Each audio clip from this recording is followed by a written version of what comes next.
Transmitindo. Vamos lá, pessoal. Boa tarde a todos. Sejam todos muito bem-vindos ao nosso Able Day aberto ao público. A gente hoje vai tratar de duas propostas super importantes que atualmente tramitam no Congresso Nacional e que impactarão, sem sombra de dúvida, a vida de todos nós, pessoas físicas ou pessoas jurídicas. Eu sou a Marcela Cunha, sou a diretora executiva da ABOL, que é a Associação Brasileira de Operadores Logísticos. É uma entidade que representa os 29 dos maiores operadores logísticos que atuam aqui no Brasil. E aproveito para dar já as boas-vindas também aos nossos dois convidados muito especiais que hoje recebemos virtualmente na nossa casa. O primeiro deles é o deputado Marco Bertaioli, que abrirá o evento para falar um pouquinho das principais propostas da medida provisória 1040 de 2021. A medida provisória, ela trata de modernização e desburocratização do ambiente de negócios, também propõe uma retomada mais robusta da economia, com geração de empregos. Olá.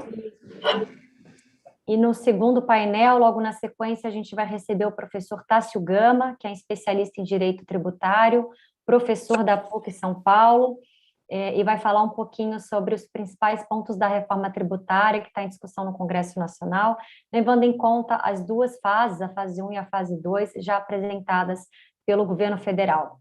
Então, já vou dar início aqui ao primeiro painel, apresentando, então, muito brevemente o deputado Bertaioli, que é o relator da medida provisória 1040, como eu falei. O deputado é deputado federal pelo PSD, é formado em administração de empresas, tem pós-graduação em gerência de cidades e atualmente é mestrando em políticas públicas pelo IDP. No Congresso Nacional, o deputado vem realizando um amplo trabalho de fortalecimento e defesa das micro e pequenas empresas, e também tem um trabalho muito direcionado para a geração de emprego, né? Então, a gente tem aí a modernização da lei do jovem aprendiz, o deputado foi relator da lei do contribuinte legal, que foi uma lei sancionada em 2020, e ainda na Câmara é o vice-presidente da Comissão de Desenvolvimento Econômico, Indústria e Comércio. Passo a palavra, então, ao ilustríssimo deputado para que possa explicar para a gente, para o setor de logística, as principais medidas que facilitarão, por exemplo, o fluxo do comércio exterior e a abertura de empresas no Brasil, dentre várias outras, né? E também, principalmente, quais serão os impactos dessas medidas no setor, em particular para os operadores logísticos, levando em conta que foram apresentadas 252 emendas, salvo engano, para a medida provisória, enfim, se alterada. Então, se o deputado também já puder adiantar e dizer como que vai ser o relatório que ele apresentará nas próximas semanas, seria ótimo. Então, deputado, a palavra é sua. Muito obrigado, Marcela. Quero cumprimentar a todos aqui da ABOL, Associação Brasileira de Operadores Logísticos. Fico absolutamente honrado com este convite para conversar um pouco aqui com os diretores da ABOL e que, na verdade, representam todos os operadores do Brasil de grande porte, com grandes movimentações de carga por todo o nosso território nacional. Cumprimentar vocês por esta organização deste evento, cumprimentar a associação por ter uma executiva à frente da entidade tão preparada e tão gabaritada como a Marcela, já participou de 2 reuniões conosco aqui em Brasília, apresentando de uma maneira muito clara, muito transparente, as necessidades que precisam ser entendidas desta nova modalidade econômica, que são os operadores logísticos, e defendendo de uma forma muito clara a sua tributação, que hoje acaba sendo uma tritributação. Nós conversamos muito dentro do âmbito da medida provisória 1040, que eu tive a oportunidade de ser o relator aqui na Câmara Federal. Eu imagino que nem todos estejam habituados com essas terminologias aqui da Câmara Federal, não faz parte do dia a dia, né? Mas uma medida provisória, como o próprio nome diz, ela tem uma validade por um tempo determinado, que são 120 dias, 4 meses. Portanto, após o presidente da República assinar uma medida provisória, ela entra com os seus artigos, com os seus itens, em vigência imediatamente, mas tem um prazo limite de duração de 4 meses. Nesses 4 meses é o tempo que a Câmara Federal tem para analisar esta medida provisória.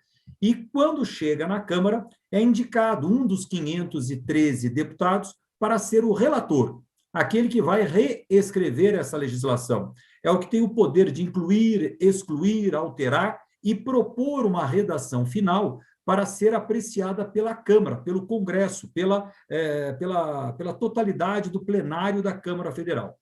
Na sequência, aprovado esse relatório, ele é encaminhado ao Senado Federal, que também recebe lá um relator que altera aquilo que entenda seja uma contribuição para a melhoria daquela legislação, e se não houver nenhuma melhoria, nenhuma alteração, melhor dizendo, significativa, é aprovada pelo presidente da República, se transformando numa legislação brasileira. Se houver alguma alteração no Senado significativa, esse projeto volta à Câmara para ser novamente votado. Esta medida provisória 1040, ela foi aprovada, o meu relatório foi aprovado na última quarta-feira, quase que por unanimidade aqui na Câmara Federal. É algo bastante inusitado, porque esta medida, ela trata de muitos aspectos econômicos, inclusive algumas inovações, algumas ferramentas para a abertura de capital, por exemplo, no Brasil. Então, ter ali 503 votos dos 513 possíveis foi quase uma unanimidade. E agora esse texto foi encaminhado ao Senado Federal. E o que eu poderia conversar um pouquinho com vocês? Um mundo desenvolvido, um mundo onde os países alcançam uma estabilidade maior. Essa montanha, essa barreira que nos separa do desenvolvimento, todos nós conhecemos. É a reforma administrativa que precisa ser feita, é a reforma principalmente tributária que está sendo discutida agora na Câmara Federal. Portanto, essas são as visões muito claras, muito definidas, que qualquer empresa de qualquer atividade econômica defende. Mas existe um outro cenário que está aos nossos pés, que é a areia movediça por onde todo empreendedor brasileiro caminha. E essa, né, não é tão perceptível quanto as montanhas que se colocam à nossa frente, mas elas sugam a nossa energia, elas nos impedem de andar numa velocidade mais acelerada, ela impede as empresas brasileiras de serem mais versáteis, porque nós estamos o tempo todo afundando de serem mais versáteis, porque nós estamos o tempo todo afundando os nossos pés numa areia movediça que nos prende, que nos segura. E o que é esta areia movediça? São as pequenas legislações brasileiras que criam esse famoso custo Brasil, que muitas pessoas acham algo difuso, difícil de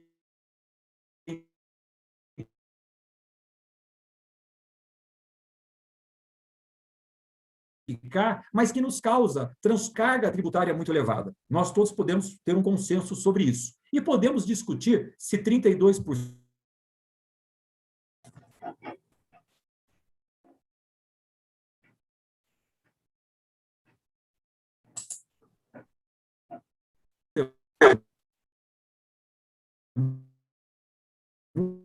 muito, se devemos ir a 42 como valores, tem a própria forma de arrecadar o imposto, a organização do pagamento de impostos dentro das nossas empresas.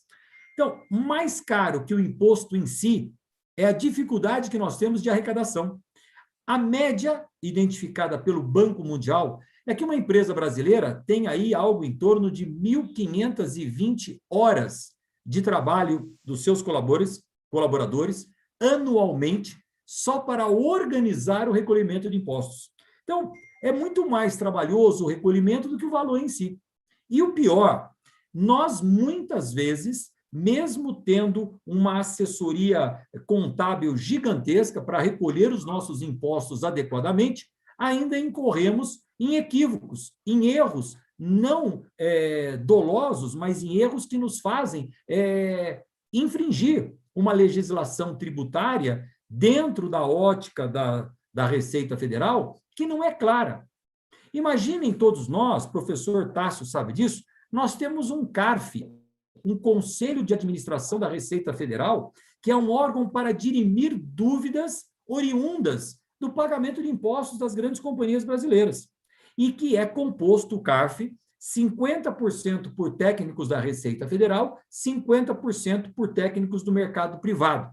E, muitas vezes, a multa atribuída a uma empresa que recorre ao CARF por não concordar com esta penalidade é alvo de um empate entre os técnicos, porque nem eles conseguem dirimir corretamente as dúvidas, quem dirá as nossas empresas. E as nossas empresas precisam estar focadas no seu negócio, no seu nicho de atuação, e não focadas em como recolher os impostos. Falando aqui da micro e da pequena empresa, nós temos aqui uma estimativa que 25% das pequenas empresas que são abertas não completam um ano de vida. Algo em torno de 60% delas não completam o prazo de maturação de 5 anos. E eu explico isso sempre de uma maneira muito simplista. Por que que eles não entendem? E é fácil. Você tem lá uma senhora que sabe fazer bolos, e ela faz bolo de uma forma mágica, faz o melhor bolo, macio, úmido, faz um creme maravilhoso para rechear esse bolo, uma cobertura de chocolate divina. E alguém um dia dá uma sugestão a ela. Ô, dona Maria, a senhora faz bolos tão bem feitos, por que a senhora não abre uma doceria? E a dona Maria um dia cai na tentação de abrir uma doceria.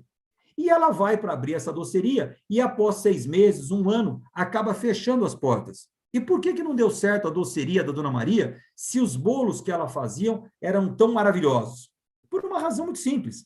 A partir do momento que ela abriu a sua doceria, ela vai continuar fazendo bolo, vai continuar fazendo creme, vai continuar fazendo recheio, vai fazendo cobertura.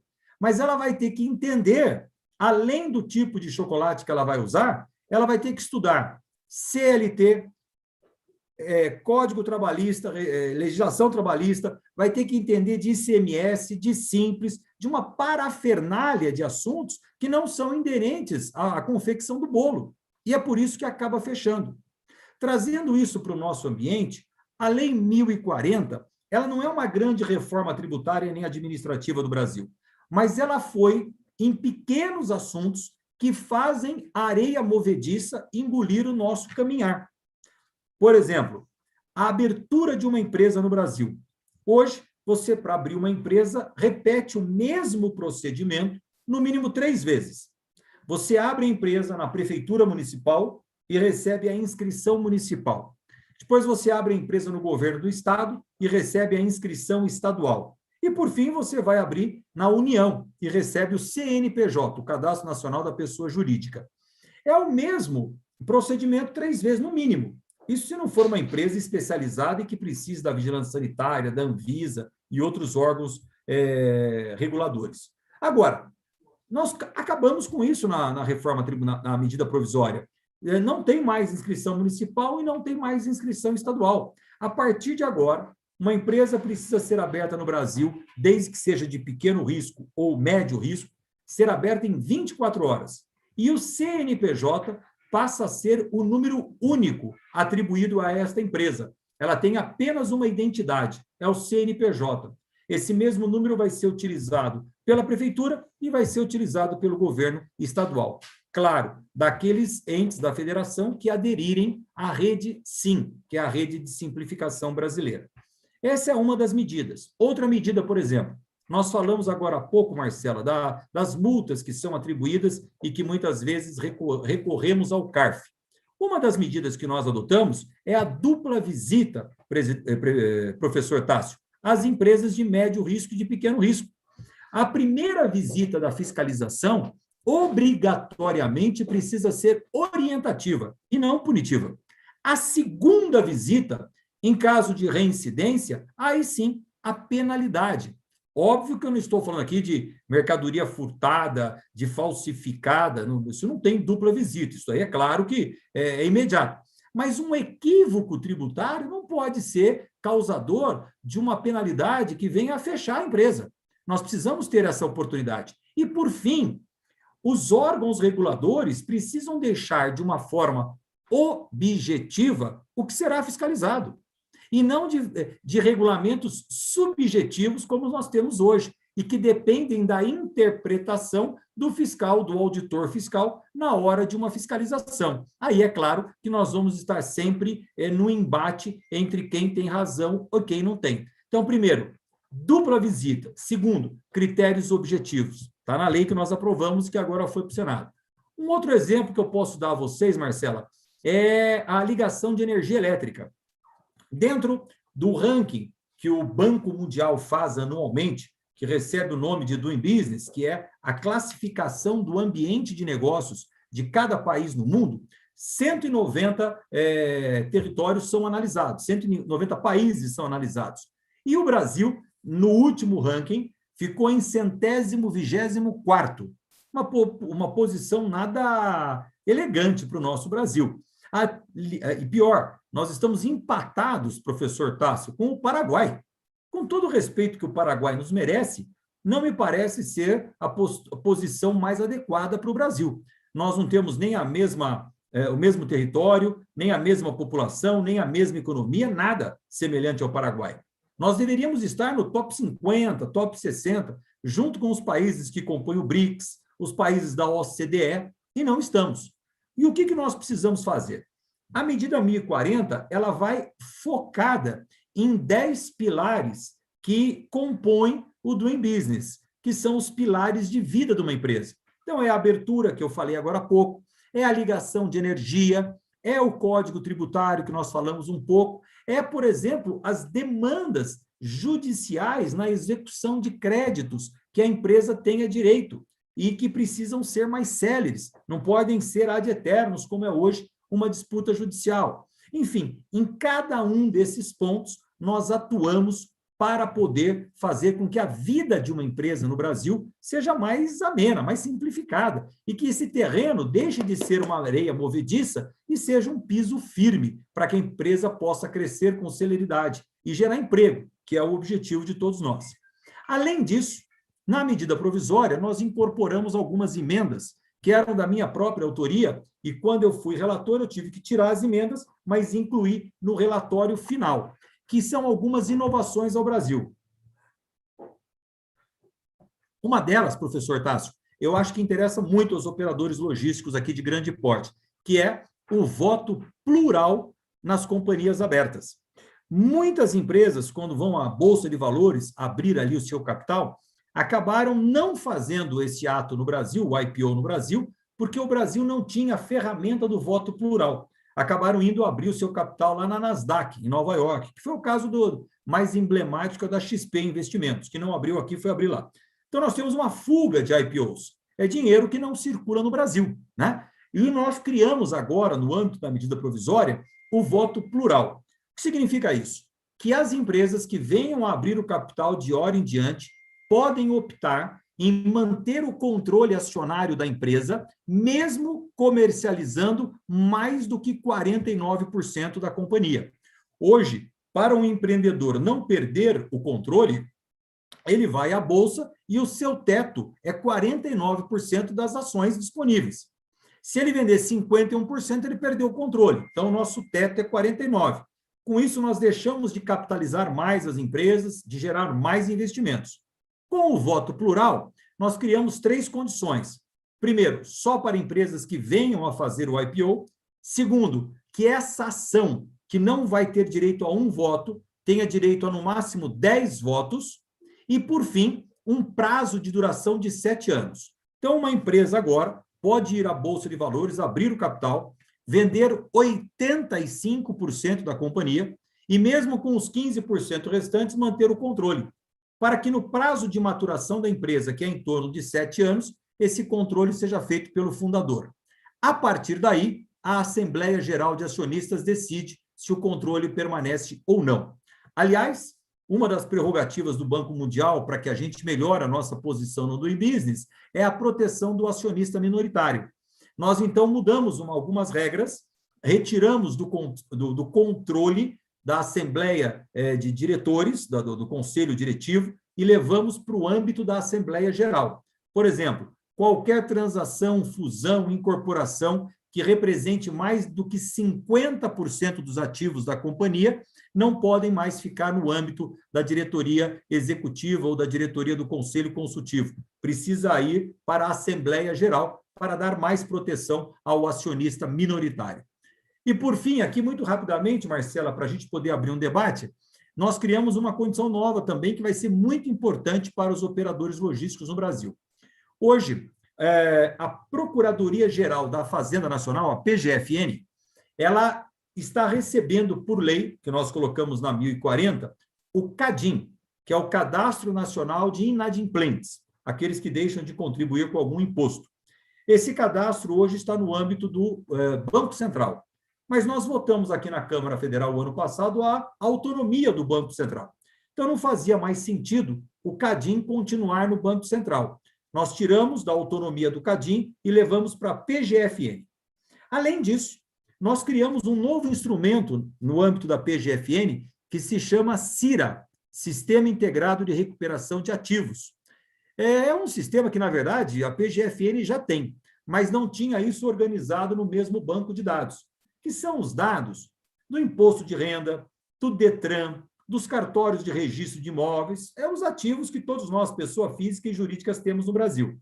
Tudo isso agora vai compor um banco de dados novo que vai facilitar quando a PGFN tiver que executar uma dívida, ou quando, numa demanda judicial entre partes, aquele que tiver a dívida vai ter ali um fácil acesso a um ativo da sua propriedade para que seja penhorado e fazer frente àquela dívida.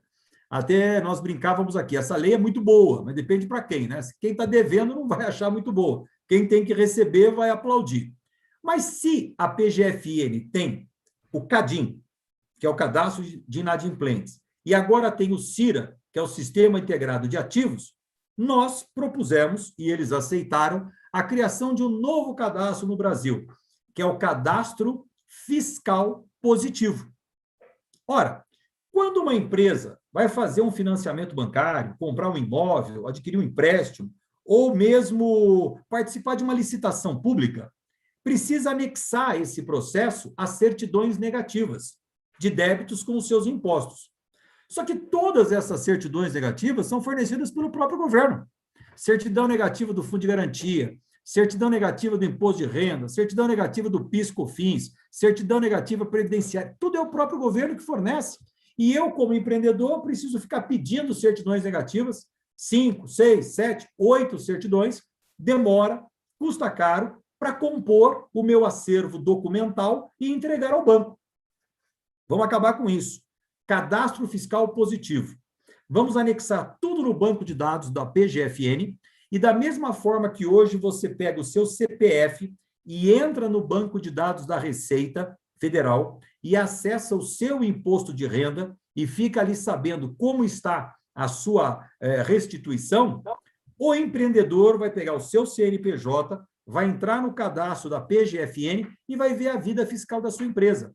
Emite ali uma certidão com um QR Code para validar e pronto. É a sua certidão de 8 condensadas em uma. E você tira no computador na hora. E ela anexa ao seu documental para entregar no banco ou participar de uma licitação. Então, isso nós incutimos na 1040. Então, como eu disse, professor, são várias iniciativas que têm por finalidade desmistificar, desburocratizar, simplificar esse ambiente de negócios do Brasil para que a gente possa facilitar a vida de quem quer empreender. Ou, no mínimo, como diz o meu amigo Guilherme Afif Domingos, não atrapalhar quem quer empreender. Aliás, eu acabei até de mudar de santa, de devoção, viu, Marcela?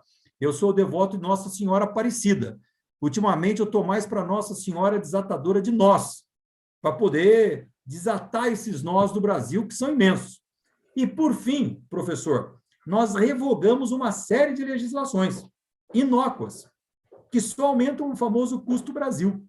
Uma delas, que eu posso dar de exemplo aqui, e diz respeito ao transporte, que é a área de vocês, é o seguinte: em 1966, foi editada uma legislação que obriga que qualquer empresa, quando for exportar os seus produtos, ela que tenha recebido, ao longo da sua cadeia produtiva, algum tipo de incentivo fiscal, pegou lá um empréstimo no BNDES subsidiado, e agora ela está exportando, por exemplo, uma indústria de calçados em Franca, no interior de São Paulo, está exportando seus calçados para a Itália, obrigatoriamente, essa empresa cai numa legislação de 1966 do transporte marítimo, que obriga que esta exportação seja feita por um navio de bandeira brasileira.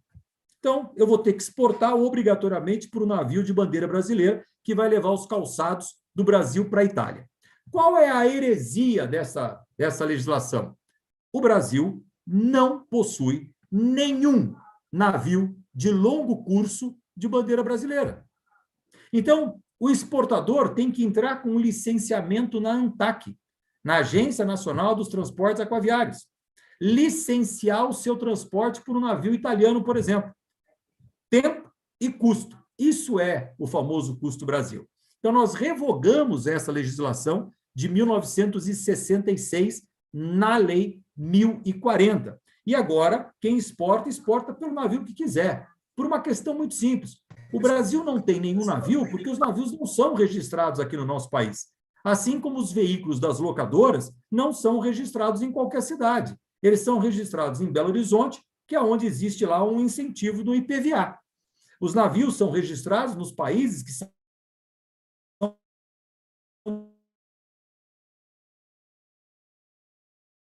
paraísos fiscais. O Panamá está lá. E assim vai. Como revogamos também uma legislação que obrigava que todo tradutor e intérprete no Brasil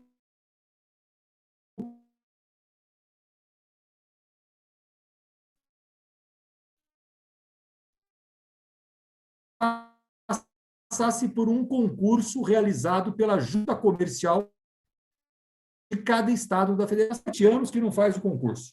Agora, quando vem na nossa cabeça, um tradutor é do inglês para o português, tá certo? Mas e o tradutor de mandarim? E o tradutor de esloveno, de turco? Quer dizer, olha quantos concursos a Junta Comercial vai ter que fazer para nós termos tradutores de todas as línguas do mundo.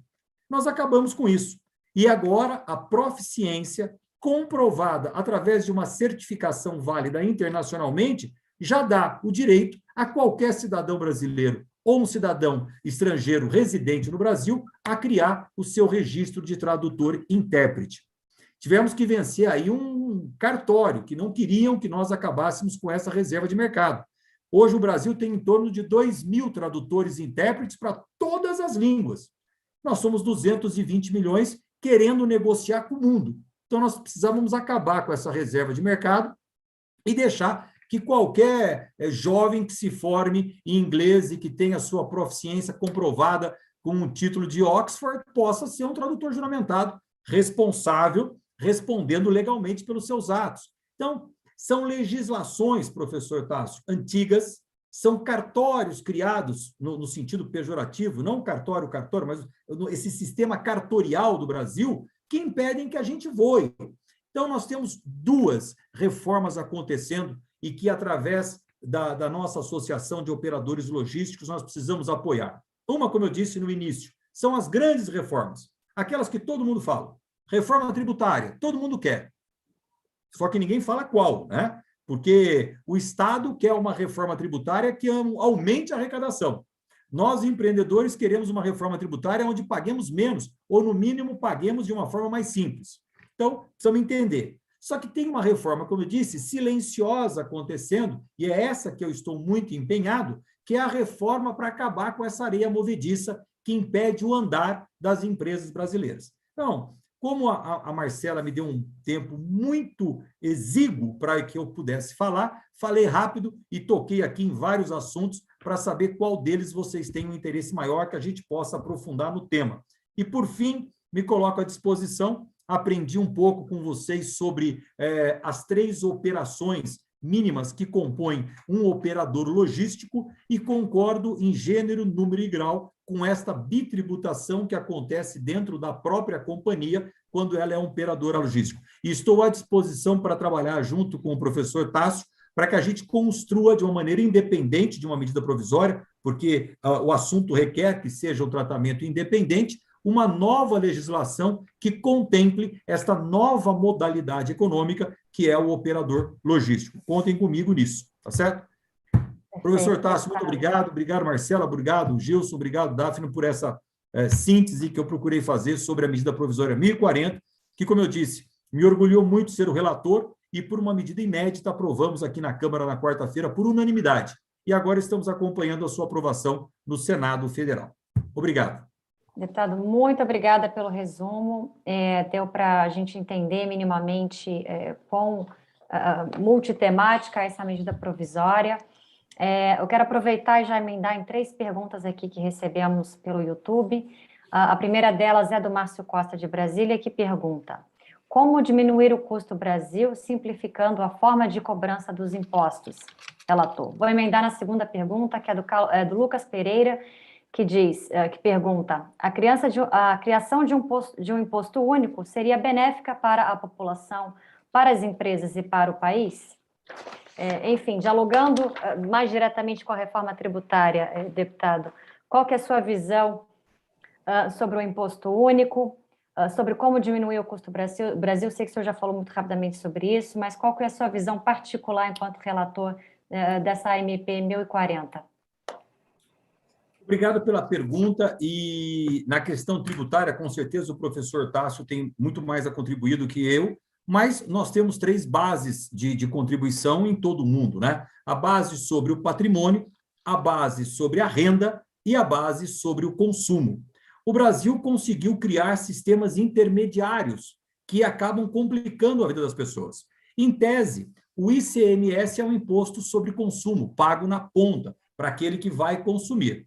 Mas ele acabou sendo deslocado desse ambiente. E hoje nós temos dentro da nossa federação, os 27 estados, contando aí o Distrito Federal, cada estado com uma alíquota de ICMS diferente.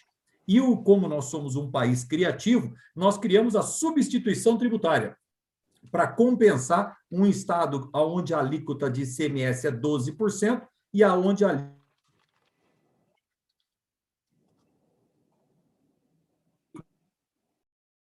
como São Paulo é 18%. Então, imagine administrar para pagar corretamente os seus impostos. Então, o que eu defendo, e nós temos um modelo que é muito positivo, que é o simples. As pequenas empresas, as microempresas, elas pagam uma modalidade de impostos chamado simples, aonde estão agregados o ISS, que é o imposto municipal, o ICMS, que é o imposto estadual, e os impostos federais, PIS, CONFINS, imposto de renda. Tudo isso numa mesma DARF. Você imagina que maravilha uma empresa chegar no final do mês e falar assim: quanto eu faturei? 100 milhões de reais. Paga 5% disso. Estou dando aqui um exemplo, claro. Mas uma DARF só, recolhe e está pago. Então, hoje o que eu defendo é muito mais do que o percentual que nós estamos pagando, que já é alto, mas muito mais importante que isso é um sistema simplificado de arrecadação de impostos. Até porque o Estado brasileiro é muito pesado também na sua estrutura fiscalizatória para poder acompanhar o que as empresas estão pagando ou deixando de pagar. Então, eu acho que nós já temos, sim, um modelo exemplar, que é o simples pago nas micro e pequenas empresas. Aliás, a Receita Federal é tão gananciosa na arrecadação que tem o simples como uma medida de desoneração fiscal, como uma renúncia fiscal. E eu acabei de apresentar aqui, professor Tássio, uma legislação onde não permite que a Receita Federal tenha o simples como uma renúncia fiscal, e sim, como determina a Constituição brasileira, um tratamento diferenciado de micro e pequenas empresas.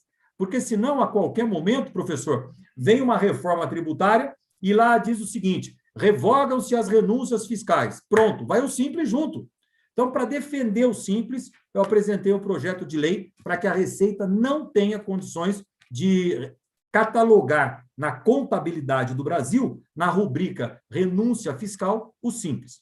O imposto único, eu não sei se ele é pertinente para o nosso Brasil. Aí eu teria que precisar mais do professor Tássio, que é mais especialista nisso do que eu. Mas eu acho que 3 impostos que poderiam se desdobrar em meia dúzia no máximo, tributando o patrimônio, tributando o consumo e tributando a renda, de uma forma simples e direta, nós vamos ter um objetivo muito maior.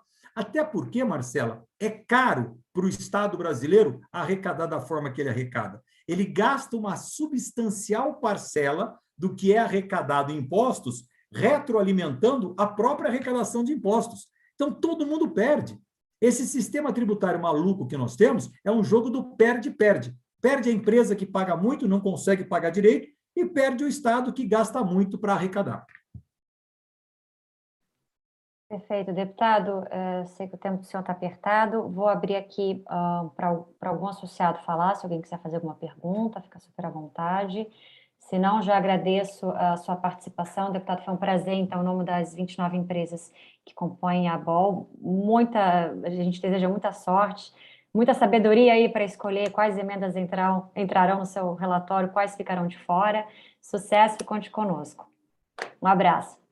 Muito obrigado, Marcelo. Um abraço, professor Tássio, um abraço a todos da Abraço. ABOL e conto aí com as sugestões e colaborações de todos vocês. Vou acompanhar aqui um pouco a explanação do professor Tássio. Um abraço, muito obrigado, saúde a todos. Perfeito. Então, professor Tássio, vamos começar o nosso segundo painel. Vou apresentar muito rapidamente o professor, que é advogado, professor de Direito Tributário da PUC de São Paulo e presidente do Instituto de Aplicação do Tributo, IAT. Vamos falar, então, professor, da tão comentada reforma tributária que o país há tanto tempo precisa para corrigir distorções entre contribuintes que pagam muito e são altamente impactados pelo excesso de carga tributária e os que pagam menos proporcionalmente falando, né? Então, o governo federal vem defendendo essa grande reforma e que ela seja feita em etapas, em fases, né? Sempre tendo como objetivos a simplificação, a redução de custos, a redução de distorções e o fim de privilégios. E isso tudo, como disse o deputado Desafio, sem reduzir a arrecadação da União, né? Então, a primeira fase, a gente tem aí, ela foi enviada em julho do ano passado pelo governo ao Congresso Nacional.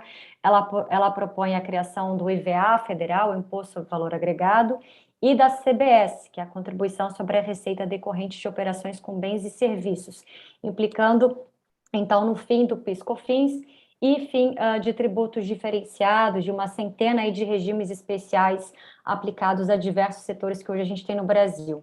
A segunda fase da proposta, por sua vez, foi encaminhada pelo governo ao Congresso na última sexta-feira e propõe mudanças significativas no que se refere ao imposto de renda, né? E aí, tanto para pessoas físicas quanto para pessoas jurídicas e também para investimentos financeiros. Uma das propostas é que haja, por exemplo, uma redução da alíquota geral do imposto de renda para a pessoa jurídica de 15% atual, para 12,5% em 2022 e para 10% em 2023. Então, professor, você sabe que um dos slogans aí do governo tem sido reforma tributária, quando todos pagam menos. Eu queria que o senhor já começasse aí sua fala analisando se é isso mesmo, se a reforma é boa, se ela corrigirá distorções, como será a realidade das empresas se essa reforma avançar, e também explicar, né, a lógica por trás do IVA e da CBS, e quais serão os impactos, obviamente, desses dois novos impostos na nossa economia e nas empresas. A palavra é sua. Bom, boa tarde a todos os amigos da ABOL, boa tarde, Marcela. Eu quero, na linha do que fez o deputado Marco Bertagnoli, parabenizar a ABOL, especialmente pela sua liderança. E gostaria, sei que o deputado ficará pouco tempo por conta da sua agenda apertada, de dizer que eu gostaria de ver o discurso dele sendo implementado na reforma tributária. Um discurso com sentido de direção, um discurso em prol de valores que nós todos concordamos e com medidas objetivas que podem mensurar como você vai ter maior desoneração, maior eficiência, melhora do ambiente de negócios. É isso que está, inclusive, no discurso, porque, no caso do deputado Marco Bertagnoli, nós vemos o que ele propôs, vemos o discurso, e quando você olha a trajetória dele no Congresso Nacional, na página dele, você observa uma coerência entre o que está sendo dito, o que está sendo feito e o que está sendo proposto. Eu gostaria muito de assistir essa coerência em outros projetos. Então, minha primeira palavra, depois de te parabenizar e agradecer o convite, é de felicitar o deputado por conta da coerência entre o discurso e o que está sendo proposto. Porque, de fato, a nossa sociedade está num momento reformista. Todos nós temos um anseio muito grande de melhora. Então, quais foram os elementos que nós ouvimos muito corretamente aqui? Precisamos desburocratizar, precisamos reduzir o custo do Brasil e, com isso, nós conseguiríamos diminuir o custo de oportunidade, que é aquele custo que você tem para realizar e aproveitar uma oportunidade empresarial. Está correto quem identifica na complexidade do sistema tributário brasileiro um grande entrave ao desenvolvimento do país. Então, o que nós temos de dados concretos muito importantes? Muito importante esse conjunto de dados. Há uma enorme complexidade, existe uma quantidade de litígio entre Estado e contribuinte, talvez inédito no restante do mundo. Nós temos algo em torno, em dados de 2019, 5,4 trilhões de disputa entre fisco e contribuinte. Isso evidencia uma ineficiência na relação entre fisco e contribuinte, né? As pessoas não estão se entendendo e, por conta disso, o Estado precisa arrecadar mais do que ele precisaria se conseguisse colocar parte desses 5,4 trilhões de reais em casa. Então, temos complexidade, temos um problema de entendimento entre fisco e contribuinte, mas temos também alguns pontos do nosso sistema que precisam ser destacados como pontos positivos. Entender na nossa história, e não na história da Nova Zelândia, não na história do Japão, não na história da Suíça, que são países que têm características culturais muito distintas da nossa, mas olhar para nós mesmos e o que nós fizemos que deu certo, o que nós fizemos que deu errado. Eu devo insistir no que deu errado ou devo insistir no que deu certo? Tá? Então, esse é um pouco do exercício que eu quero propor nos minutos que me cabem falar aqui. Tá? Um primeiro ponto. Temos aqui 2 projetos, considerado etapa 1, etapa 2 do projeto de reforma tributária. Se é efetivamente uma reforma ou não, se é efetivamente uma boa ou má reforma, este é um tema que tem sido objeto de muita discussão nos meios especializados e eu não vou tomar o tempo dos senhores com isso. Eu quero chamar a atenção para algumas coisas que são importantes de se observar e que unificam os 2 projetos. O que esses 2 projetos têm em comum? Eles são apresentados no momento em que a sociedade tem um enorme anseio por uma transformação, e isso não é sempre assim. Durante o governo Fernando Henrique Cardoso, houve uma enorme transformação. O Brasil arrecadava 20%, 22% do PIB e passou a arrecadar 33% do PIB em 6 anos, sem uma revolução. Mas essa foi um conjunto de transformações numa época em que a sociedade não queria reforma. Mas elas foram tão bem-sucedidas que o Brasil teve superávit primário até 2014. E muitas inovações que hoje em dia são copiadas por outros países foram inicialmente feitas pelo Brasil. O Brasil foi o primeiro país do mundo a utilizar a agência bancária para arrecadar tributo. Foi o primeiro país do mundo a utilizar internet para distribuir dados de informação. Foi o primeiro país do mundo a indicar paraísos fiscais para dar tratamento distinto. Foi o primeiro país do mundo a fazer uma série de movimentos que permitiram que o Estado brasileiro tivesse superávit primário até praticamente 2014. Isso não é pouca coisa. Isso permitiu ao Brasil, por exemplo, ir para grau de investimento, algo que nunca tinha acontecido, né? Ele passou a figurar entre os países seguros do mundo para se fazer investimento. Nos últimos 30 anos, agora diferente, o Brasil esteve entre os 10 principais destinos de investimento do planeta Terra. Com um pouco de respeito pela inteligência dos demais países, o nosso ambiente de negócios favoreceu a captação desse investimento. Então, tem aí alguns pontos que deram certo, outros que deram certo demais e que acabaram gerando ineficiências ou acabaram gerando disfuncionalidades. E é esse o ponto. Mas eu estava falando sobre características dessa reforma, diferente das anteriores, e que tem gerado dificuldades. Nós vimos um movimento muito grande em prol da aprovação da CBS, que fez com que a CBS avançasse, ficasse na ordem do dia, fosse objeto de debate de todas as pessoas, passou-se um ano e ela não tem se mostrado mais a grande prioridade. A nova prioridade é a proposta de reforma do imposto sobre a renda. Ela é uma proposta importante, são 34 páginas de texto que modificam elementos importantes do nosso sistema tributário de imposto sobre a renda, mas que tem algumas características em comum que exigem a nossa atenção e a nossa reflexão. Primeiro ponto, Diferente da fala do deputado Marco Bertagnoli, o que nós vimos na fala dele? Uma série de medidas pré-ordenadas a melhorar o ambiente de negócio, colocadas de maneira linear, colocadas de maneira a diminuir a burocracia e a facilitar o ambiente de negócio. Ele tem isso, tem essa característica e merece o nosso aplauso. Quando você vai para o âmbito da reforma tributária é um nome mágico, onde mexer na reforma é mexer no dinheiro de alguém. E as duas reformas propõem mudanças em quem arca com o custo tributário da sociedade. E aí está o elemento mais delicado e que tem gerado mais reação por parte da sociedade. Nessas reformas, em ambas, há grupos que ganham e há grupos que perdem. E é lógico que os grupos que perdem, quando fazem exercícios e descobrem que estão perdendo, é natural que eles se mobilizem para agir contra os projetos. Uma coisa é, vou tirar uma série de privilégios que criam ineficiências tributárias.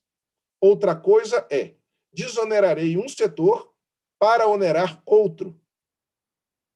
Quando se vai para a análise de quem está ganhando, quem está perdendo, as pessoas estão tendo tempo de fazer conta e saber se elas ganham ou perdem, e isso tem gerado reações. É natural, é do processo político, é do processo democrático. O que há de bom neste momento? Historicamente, reformas tributárias são feitas por 50, 60 pessoas, quando muito, às vezes 5, 6, e que, de certa forma, são colocadas a fósseis para a sociedade. Diferente das etapas anteriores, hoje, nós temos um congresso online. O contato das pessoas com seus representantes é muito mais intenso, é muito mais próximo, e isso faz com que as pessoas possam verificar quem são e mandar mensagem. E o Congresso tem sido sensível a essas comunicações. Esse é um feito que coloca essa reforma como diferente de todas as outras, com a vantagem da publicidade, com a asepsia da luz do sol, mas com a desvantagem de ser naturalmente muito mais difícil andar e evoluir. Então, a CBS tomou a nossa atenção porque ela é uma mudança muito importante. Há ali uma série de ações, e depois eu posso pormenorizar um pouquinho do ponto de vista objetivo, quais são os pontos de atenção, especialmente para os operadores logísticos. E agora, o projeto 2337, né, que é esse que propõe uma mudança no imposto sobre a renda, por sua vez, estabelece uma série de mudanças que trazem impacto concreto. Se fossem exclusivamente mudanças de redução de obrigações acessórias, de diminuição de obrigações em duplicidade e de aumento da condição de entendimento entre fisco e contribuinte, indiscutivelmente, essa reforma não teria opositores. A sociedade como um todo abraçaria, da mesma forma que a sociedade como um todo abraçou o Simples, quando ele foi expandido para o setor de serviço. Nós tivemos milhões de empresas migrando para o Simples e nós tivemos milhões de trabalhadores indo para a formalidade. Então, quando o deputado comentou, nós temos um exemplo exitoso que nós podemos replicar. O Simples é um movimento extremamente exitoso, objeto de estudo dos países a respeito da experiência brasileira, e na PUC de São Paulo nós já recebemos grupos de pesquisadores de outros países da América Latina e da Europa que vieram estudar a eficiência do Simples. E não é demais dizer que 99% das empresas do Brasil recolhem tributo pelo Simples. Tudo bem que isso representa 3, 4% da riqueza nacional, mas representa também mais de 60% da massa de trabalhadores que recebem salário ou dividendos. Tá? Então, nós temos alguns pontos que merecem ser analisados com atenção, porque, como também disse o deputado, pode vir uma reforma aí que diga: acabou incentivo tributário, o Simples acabaria. E será lastimável acabar com o Simples, porque na nossa experiência recente, a despeito de alguns pontos que demandam correção, que demandam ajuste, como, por exemplo, uma transição mais suave entre o Simples e a tributação normal, para não incentivar as empresas a continuar no Simples. Isso já acontece, por exemplo, em relação ao setor de serviço. É diferente do setor de comércio e indústria, onde o número de alíquotas mais suave permitiria uma transição e não o estímulo à pessoa a se manter no Simples. Tá? Mas esse é, indiscutivelmente, uma experiência bem-sucedida que o Brasil tem e que merece atenção. Qual é, então, o atributo em comum dos dois projetos?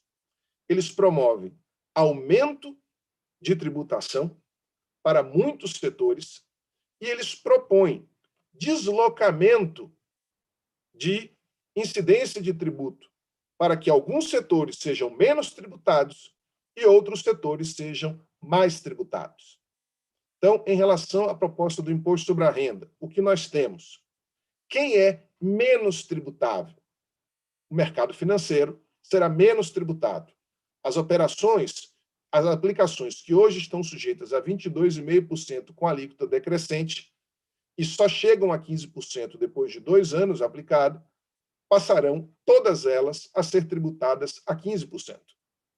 Tá? Isso permite melhor alocação de recursos, isso permite maior facilidade na realização de investimento, e isso é, em relação a quem aplica e desaplica, tá? Um claro ganho tributário. Você deixa de pagar 22,5% e passa a pagar 15%. Além disso, há uma outra vantagem. Aumenta-se a margem de isenção.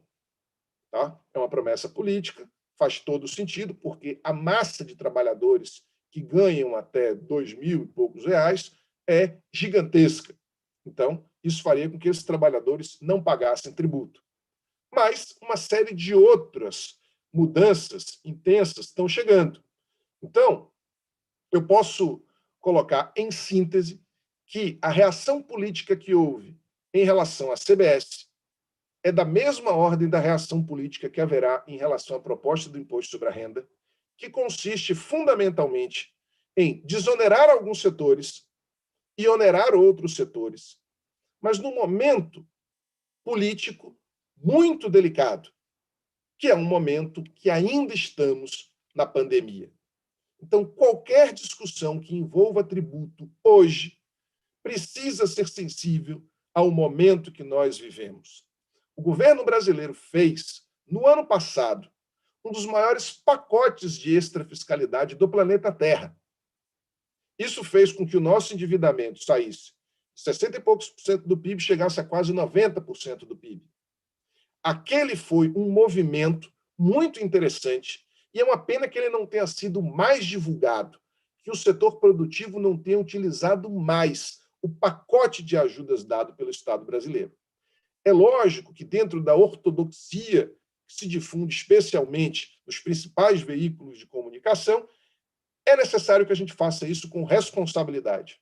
E o Estado precisa, então, compensar todo o investimento e toda a redução de arrecadação causada pela pandemia com aumento de tributo. Mas não está acontecendo pura e simplesmente um aumento de tributo.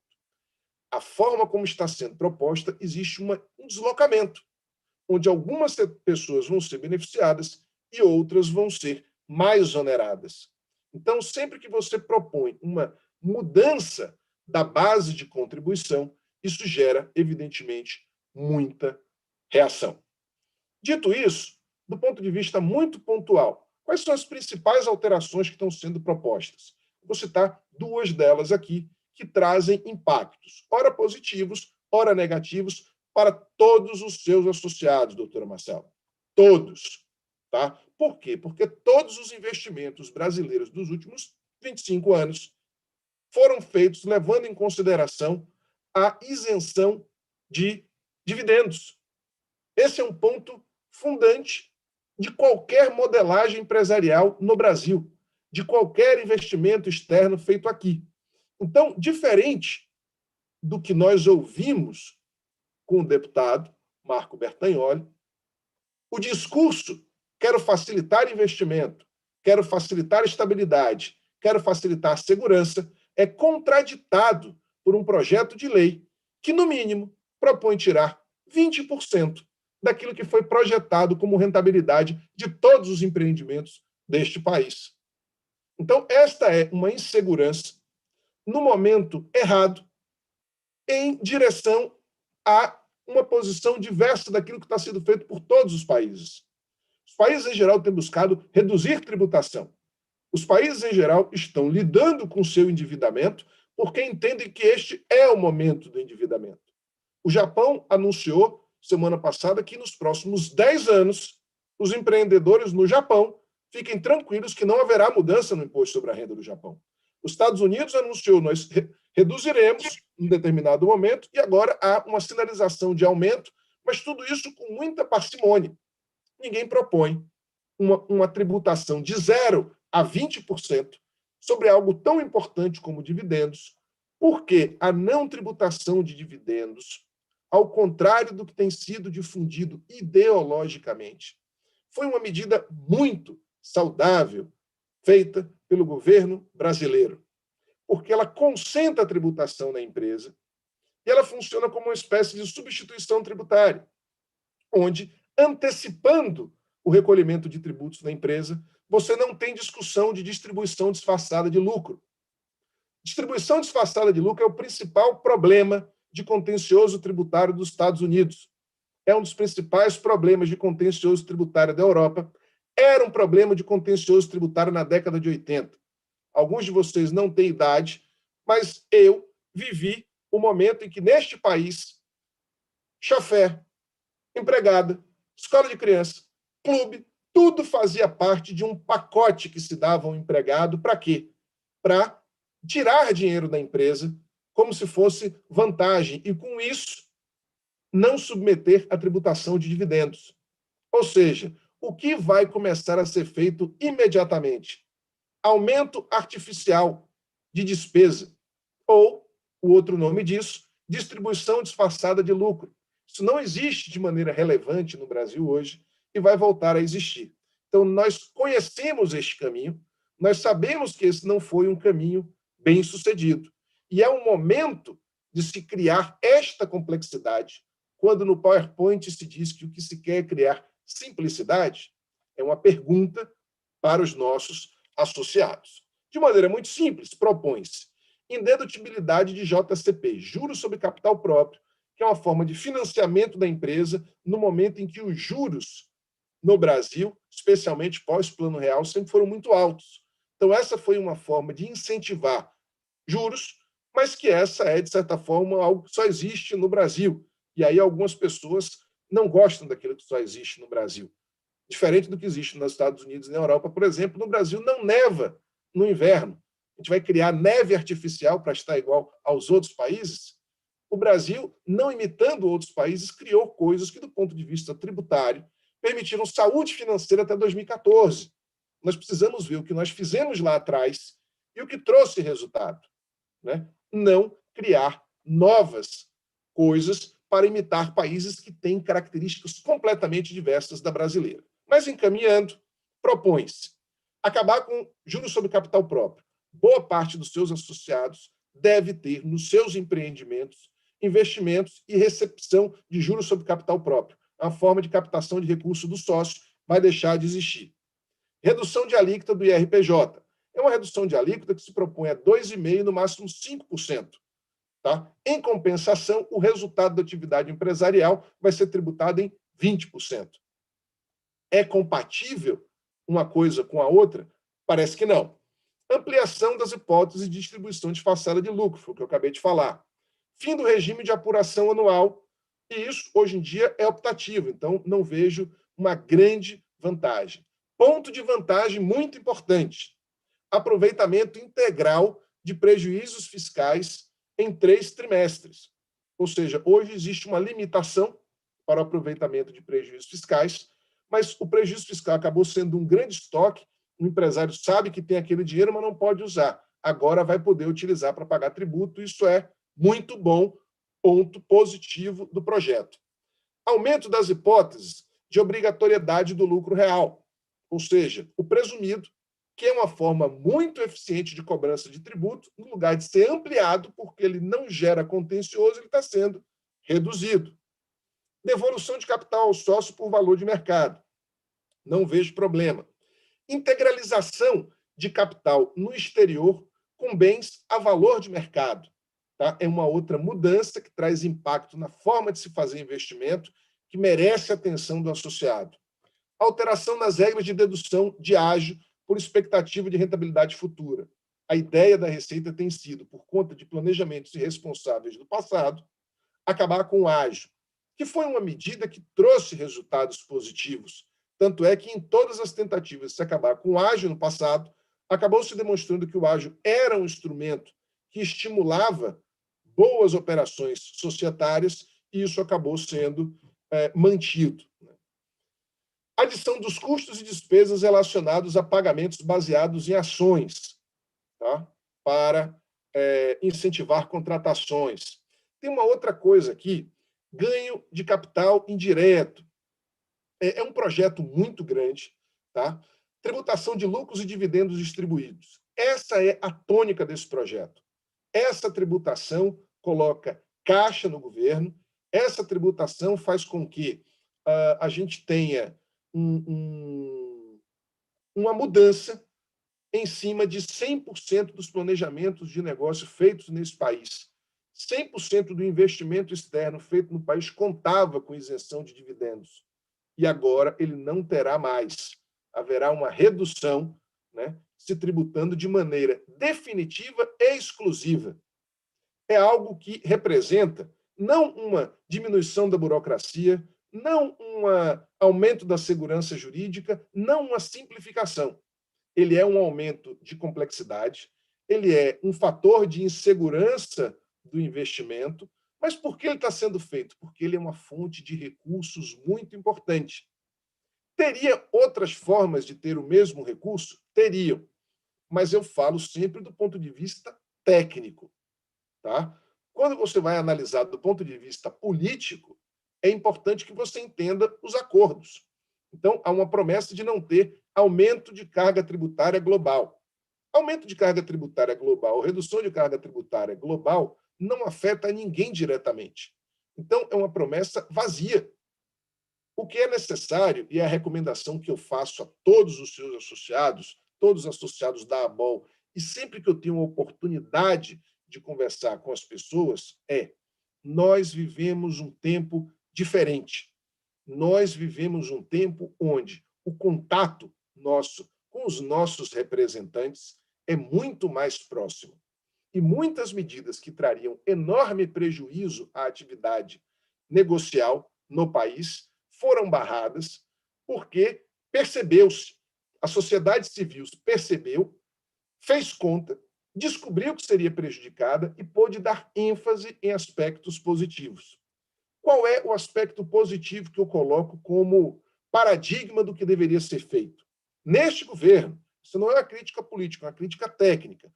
Vamos observar o que foi feito no marco de saneamento, vamos observar uma série de marcos legislativos que foram alterados, especialmente o que se fez no ano passado de combate à pandemia e para a manutenção dos contratos de trabalho. Aquilo ali foi feito algo que gerou economia para o governo, que sinalizou ao empregador que era mais barato manter o empregado do que demitir. Foi algo muito eficiente. O grau de eficiência pensado no pacote de combate à Covid para as empresas no ano passado deveria ser refletido nessas propostas de reforma tributária que nós estamos vendo agora. Só para concluir, nós ainda temos tributação de dividendos não distribuídos no exterior, tá? De acordo com a apresentação de balanço, a tributação dos fundos fechados exclusivos, fim do Come Cotas, o que é algo muito interessante, alíquota única de 15% para investimento, tributação de rendimentos e amortização, né, o fim da isenção dos fundos de investimento imobiliário, operações de day trade, 15%, compensação ampla de prejuízo entre operações financeiras, tributação trimestral dos ganhos de capital decorrentes de alienação em bolsa. Ou seja, se vocês quiserem saber a parte melhor dessa reforma, ela foi reservada para o investimento financeiro. As operações financeiras e de bolsa, o especulador tem um regime, se essa proposta for aprovada, muito melhor do que ele tinha antes. Houve simplificação, houve redução de tributo, houve facilitação de apuração de ganhos e lucros. Aquilo que foi feito para a área financeira, se fosse distribuído para o restante das atividades econômicas, seria um sonho e eu só teria elogios a fazer. Não é o caso. Tá? Para que haja desoneração do investimento financeiro, alguém precisa pagar a conta. E é justamente esse o problema. Quem está pagando a conta são todas as pessoas que recebem dividendos no nosso país. Por fim, para não dizer que não comentamos da CBS, porque ela foi do ano passado e, de certa forma, perdeu o seu protagonismo, eu chamo a atenção aqui para alguns pontos dignos de atenção. Tá? Há um aumento claro em alíquotas nominais. O setor de transporte rodoviário, metroviário, ferroviário e aquaviário de passageiros deixarão de ser cumulativos. Isso representará um aumento de alíquota de 3,65 para 12, que é a alíquota inicial. Tá? Optantes pelo lucro presumido, pessoas jurídicas imunes, tem uma série de pessoas que saem do regime cumulativo e passam para o não cumulativo. Há aumento claro de alíquota, há fim de muitos regimes especiais, especialmente os regimes de investimento, como o REID, especialmente, além dos regimes de investimento como o REID, algumas das desonerações que existem para quando a mercadoria é internalizada e posteriormente exportada.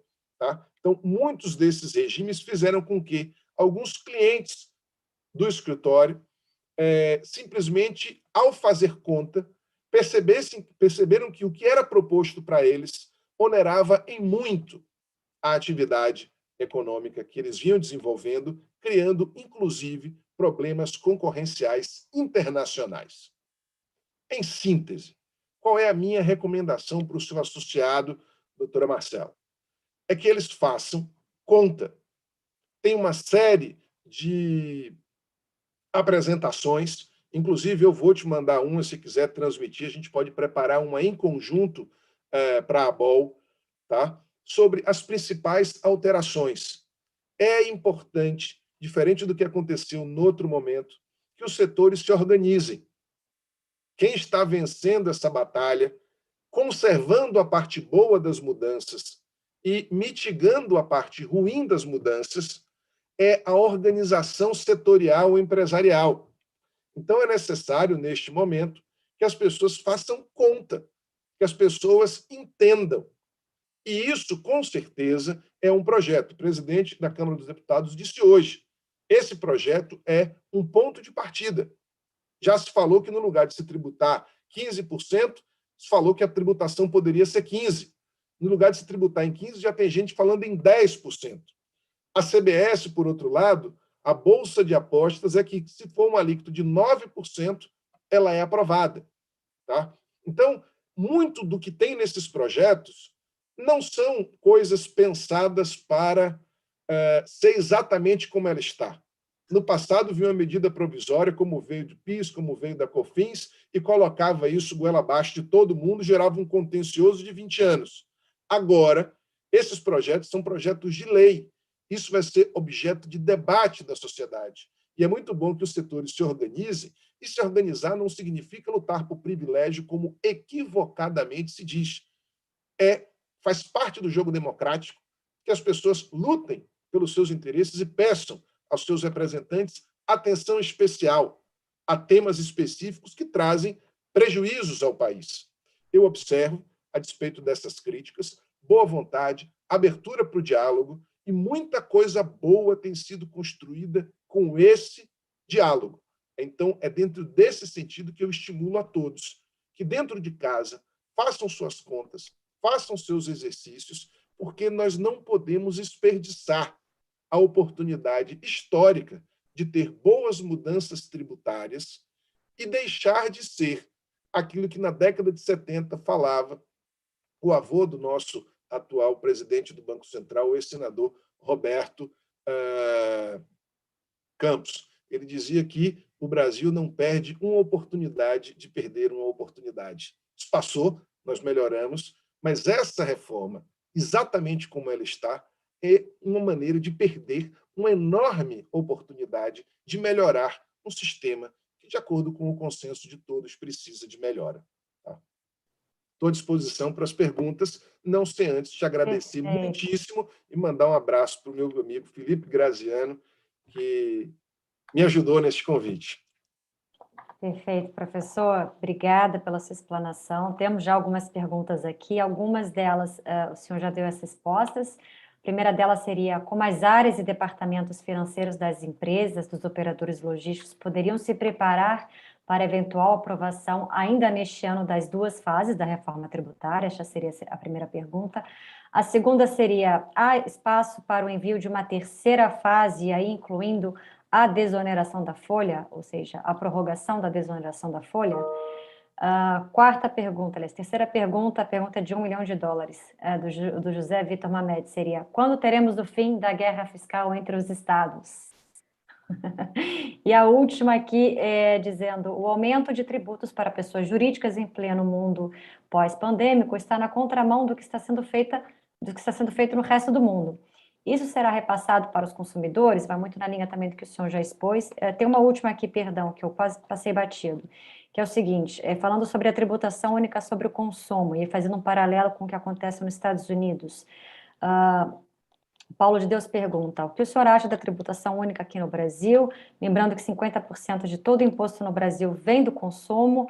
Nos Estados Unidos, isso seriam só 17%. Lá, eles abrem mão de inúmeros impostos que temos hoje e, no fim das contas, desoneram o consumidor, especialmente o mais pobre.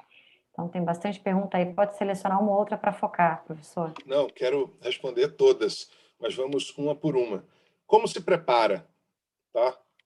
É muito importante, dada a relevância da mudança que está sendo proposta, que os departamentos contábeis, fiscal, se unam para ler isso aí, e normalmente tem os próprios prestadores de serviço. Criar centro de discussão, pedir que as pessoas apareçam para fazer debate, tocar temas específicos, ler o projeto que está sendo proposto. O projeto vai ser esse? Não, mas não é mais o momento da gente aguardar passivamente uma reforma tributária. Estamos numa sociedade em rede, precisamos utilizar as redes, precisamos utilizar as redes como os seus associados aqui formam uma rede.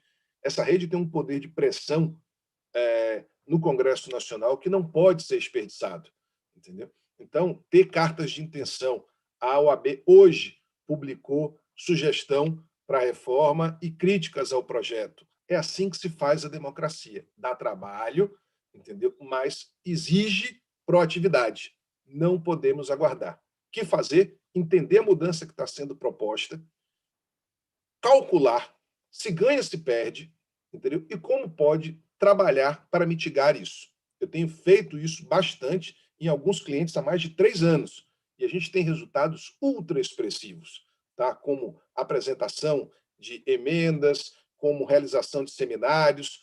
É o amadurecimento da cidadania na contemporaneidade. Se faz assim: o cidadão tem que entender para onde vai o tempo que ele gasta trabalhando, para onde vai parte do lucro, entendeu? E o grande sócio, que é o Estado brasileiro, cobra caro, precisa ser analisado de perto. Então, essa é a primeira resposta. A segunda: o que eu acho de uma tributação única, e algumas pessoas compararam Brasil, Estados Unidos e tal. Vamos lá. Nós temos uma tributação única. Uma tributação única que grava 99% das empresas. Ela só não tem o nome imposto único. O simples é uma tributação única. Da mais simples que pode existir, que é uma base de cálculo e uma alíquota. Vocês já observaram? Não é todo mundo que tem acesso, especialmente quem trabalha em empresa grande, como funciona o simples. Mas só por curiosidade, vocês podem entrar no site do banco de vocês, tem lá pagamentos, tributos simples. E aí existe lá uma base de cálculo, que é o valor que você tem que colocar, o seu CNPJ, tá? O código de atividade e o período. E, ao clicar ali, você gera o seu apagar. Essa é a dificuldade do Simples. A prova cabal de que o Simples é que você não tem contencioso dentro do Simples. O contencioso que existe é quando os entes federativos identificam fraude, dolo ou simulação ou inadimplência e excluem as empresas do Simples. São as empresas querendo voltar para o Simples. Isso significa dizer que o Simples é perfeito? Não. O Simples tem graves problemas. Alguns deles porque o Simples fomenta a prática de alguns planejamentos tributários de empresas que se microdividem em outras microempresas do mesmo dono. Esse é um problema grave a ser combatido. Mas esses problemas não podem significar o fim do Simples, como se toda padaria pudesse ser uma empresa no lucro real. Lucro real é custo. Lucro real tem despesas altíssimas. Então, vamos identificar o que a gente tem de bom, melhorar, e não, ao jogar a água, jogar a criança junto, né? Expressão popular. Tem um outro ponto aqui muito importante. Qual é a diferença fundamental Estados Unidos, Europa, Brasil, em termos de calibração? Eu não vou colocar só Brasil, vou colocar países em desenvolvimento. Quantidade de capital acumulado e riqueza acumulada das pessoas. A tributação de renda e capital é a matriz do financiamento dos países de primeiro mundo. Por quê? Porque tem mais pessoas com riqueza do que os países em desenvolvimento. O número de brasileiros que ganham até um salário mínimo ou 2 salários mínimos representa uma parcela gigantesca da população. Então, a Espanha é um país com metade da população do Brasil, talvez menos, tem 6 vezes mais pessoas que pagam imposto sobre a renda do que no Brasil. Por quê? Porque tem uma renda per capita muito alta. Por isso que a matriz de financiamento dos Estados Unidos e da Europa está na tributação da renda. Em termos de tributação de renda, o Brasil é o 36º país do mundo. Já a tributação de consumo, ele é o terceiro. Por que o Brasil tributa muito consumo? Não é um fato só brasileiro. Todos os países em desenvolvimento, aqui eu estou falando de Índia, em especial Rússia, África do Sul, são países que tributam o consumo. Por quê? Porque é uma tributação mais simples de ser fiscalizada, mais fácil de ser arrecadada. Tá? Então, isso faz com que, diferente dos países de alta renda, tribute-se o consumo. E foi a migração da tributação da renda, foi diminuída a tributação da renda na década de 90 e aumentada a tributação de consumo. Como isso aconteceu? Reduziu-se a alíquota da CSLL, reduziu-se a alíquota do imposto sobre a renda, reduziu-se o número de faixas e a possibilidade de dedução. Isso foi feito na década de 90. E, ao fazer isso, diminuindo a alíquota, o Brasil teve um aumento de 150% no recolhimento de IR nos anos seguintes. Veja que é anti-intuitivo. Normalmente você acha que para você aumentar a arrecadação você tem que aumentar a alíquota. Às vezes, diminuir a alíquota e mudar a lógica do tributo promove aumento de arrecadação. Aquilo que o governo falou está muito correto. Quanto mais pessoas contribuem, menos as pessoas têm que pagar. Tá? Então, colocar um número maior de pessoas para ser tributada com a alíquota menor é uma tendência da tributação mundial. Por isso que hoje, no Brasil, qual é o tributo que faz isso de maneira muito bem sucedida? O ISS. É o tributo mais bem administrado da República, o que menos tem contencioso, aquele onde há melhor capacidade de entendimento entre fisco e contribuinte. Qual é o tributo com maior complexidade? ICMS e Imposto sobre a Renda. Por quê? Porque o ICMS não foi pensado para um Brasil pluripartidário.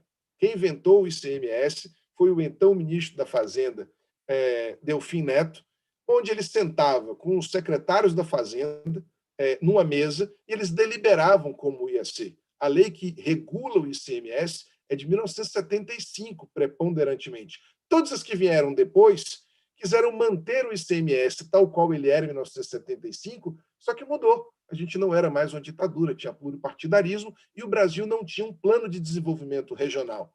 Qual é o grande plano de desenvolvimento regional do Brasil desde então? O grande plano de desenvolvimento regional do Brasil é não cobrar tributo, não cobrar ICMS, daí a guerra fiscal. Quando acabará a guerra fiscal? Ela já passou por mudanças muito importantes, ela já perdeu muito da sua relevância ao longo do tempo. Tá? A gente teve decisões do Supremo Tribunal Federal importantes, mas quanto mais nós tivermos uma legislação uniforme, quanto mais nós tivermos entendimento entre os entes da federação, menos vai ter guerra fiscal. Mas ela não some, até porque guerra fiscal é o nome que a imprensa deu para algo que é saudável e muito positivo, que é a competição fiscal. É graças à competição fiscal que existe desenvolvimento em Goiás, que existe desenvolvimento no Amazonas, que existe desenvolvimento. Se não fosse a competição fiscal, a riqueza brasileira estava 100% concentrada sul e sudeste. Quem levou desenvolvimento industrial e comercial para o resto do Brasil foi um negócio chamado extrafiscalidade tributária. A guerra fiscal é um reflexo negativo, mas tem muitas coisas positivas. A respeito da tributação única, tal qual existe nos Estados Unidos, ela é um modelo histórico que tem um bom grau, com a sociedade com características muito diferentes da brasileira, tá? Mas a tendência é simplificar o sistema no sentido de você depender menos de crédito, no sentido de você depender menos de nota fiscal. Tá? Então, o que a CBS faz? Vincula crédito à nota fiscal. É o que nós temos no ICMS. Você vai no Tribunal de Impostos e Taxas do Estado de São Paulo ou no Tribunal de Impostos e Taxas de qualquer outro estado, 60% da discussão que está lá dentro é crédito inidôneo. Então, nós não temos discussão de crédito inidôneo de PIS e COFINS. Tá? Essa é uma parte que funciona do PIS e COFINS. Se nós vincularmos crédito à nota fiscal, teremos o problema que o ICMS tem. Então, vamos tirar aquilo que não presta do ICMS, mas vamos manter o que presta. Então, por isso que eu falei que a fala do deputado é muito interessante, porque são medidas que têm uma direção de desburocratização, mas quando você tem mudança de quem paga e quem recebe, eu vou desonerar banco e, para isso, eu vou onerar prestador de serviço. Eu vou desonerar atividade financeira e, para isso, eu onero dividendos. E, ao onerar dividendos, eu estou onerando toda a atividade empresarial brasileira. Eu estou mudando a matriz de remuneração de simplesmente 100% dos empreendimentos realizados nesse país nos últimos 30 anos. Está certo isso? É essa a pergunta que está na nossa mesa. E como se defender disso? Conta. Dever de casa. Entender o que está sendo proposto, entender o impacto que isso traz para vocês e agir. Perfeito, professor. Muito obrigada. Em função do tempo, eu vou agradecer a todo mundo que assistiu a gente pelo YouTube, um agradecimento especial aos nossos associados que assistiram aqui pelo Zoom. Deixo meu abraço a você, professor, ao deputado que já saiu, e desejo de que a gente em breve possa fazer um ABOL Day presencialmente, né, em que a gente se encontre, né, professor? Então, agradeço a todos pela presença e se cuidem. Um abraço. Muito obrigado, Marcelo. Um abraço a todos. Se cuidem e façam conta. E façam conta. Tchau, tchau, pessoal. Até logo.